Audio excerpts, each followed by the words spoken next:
Assalamualaikum warahmatullahi taala wabarakatuh.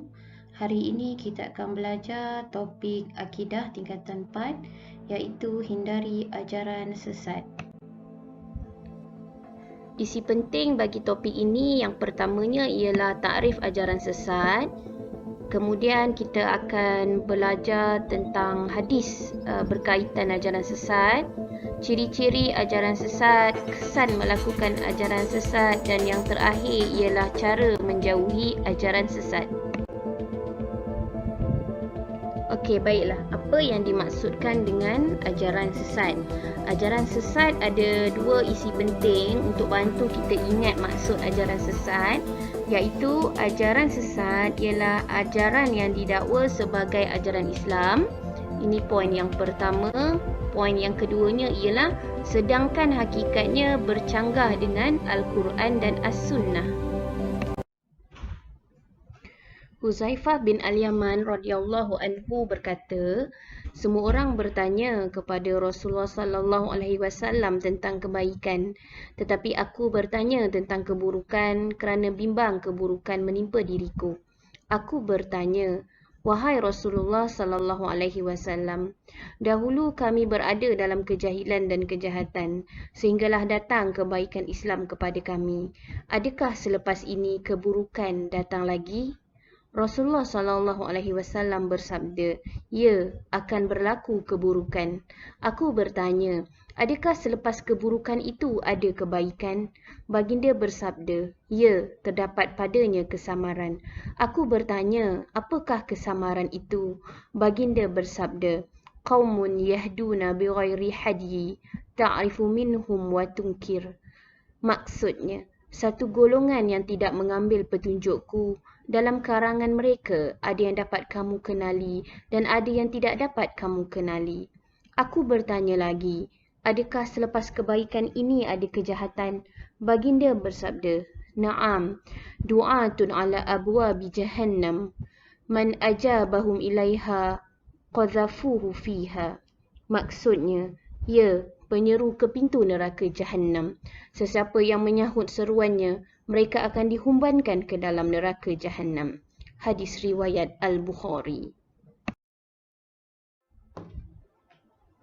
Kita masuk kepada ciri-ciri ajaran sesat. Ciri-ciri ajaran sesat perlu dilihat dalam 4 aspek. Aspek yang pertamanya ialah aspek Al-Quran dan Al-Hadis. Iaitu ciri-cirinya ialah memahami dan mentafsir Al-Quran dengan logik akal semata-mata tanpa mengikut disiplin ilmu yang betul. Keduanya ialah meyakini bahawa terdapat Al-Quran lain yang tersembunyi. Dan yang ketiga, hanya berpegang dengan Al-Quran dan menolak hadis sebagai sumber hukum Islam. Ciri-ciri ajaran sesat dari aspek akidah pula, pertamanya ialah mengaku menjadi Nabi atau Rasul. Yang keduanya, mendakwa diri atau gurunya sebagai Imam Mahdi. Yang ketiga, mendakwa gurunya dapat menebus dosa. Yang keempat, memuja makhluk untuk mendapat sesuatu kelebihan. Yang kelima, mempercayai semua agama benar dan menuju ke syurga. Dan yang terakhir bagi aspek akidah ialah menolak alam ghaib seperti roh, malaikat dan juga jin. Ciri-ciri ajaran sesat dari aspek ibadah yang pertama ialah menolak kewajipan ibadah fardu, dan yang keduanya beribadat dengan hanya berzikir menggantikan solat. Yang ketiga, menunaikan ibadah haji di tempat yang dianggap suci selain Mekah Al-Mukarramah. Dan yang terakhir, menghalalkan penzinaan atas nama nikah. Ciri-ciri ajaran sesat bagi aspek akhlak yang pertamanya ialah mengejek, merendah-rendahkan dan mempersendakan sahabat Nabi. Dan yang kedua, bersikap taksub dengan ajaran guru sehingga menganggap hanya kumpulannya yang benar. Dan yang ketiga ialah memperkecil amalan masyarakat berdasarkan sunnah Rasulullah sallallahu alaihi wasallam. Sebaliknya, berbangga dengan amalan yang bertentangan dengan syariat Islam.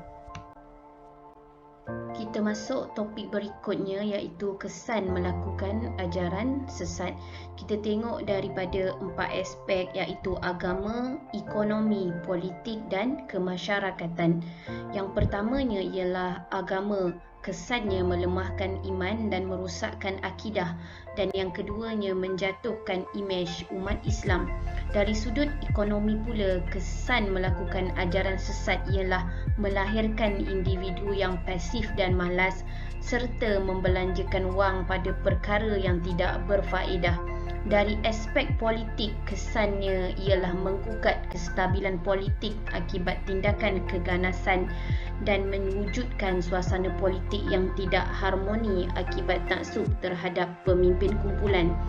Dari sudut kemasyarakatan pula, kesannya ialah membentuk individu masyarakat yang bersikap agresif dan kasar serta memutuskan hubungan silaturahim dan persaudaraan Islam. Kita pergi kepada cara menjauhi ajaran sesat. Yang pertama, dari sudut ilmu, kita hendaklah mempelajari akidah yang sebenar berdasarkan manhaj ataupun kaedah ahli sunnah wal jemaah. Dan yang keduanya, dari sudut sahabat, iaitu kita hendaklah menghindarkan diri daripada bergaul dengan orang yang dicurigai ilmu dan amalannya. Poin yang ketiga ialah amal, iaitu memastikan amalan yang dilakukan benar-benar mengikut panduan Al-Quran dan As-Sunnah. Dan yang keempat ialah kaji, iaitu mencari maklumat daripada sumber yang sahih supaya tidak terpengaruh dengan ajaran sesat. Yang kelima ialah doa, iaitu berdoa memohon petunjuk agar sentiasa berada di jalan yang benar.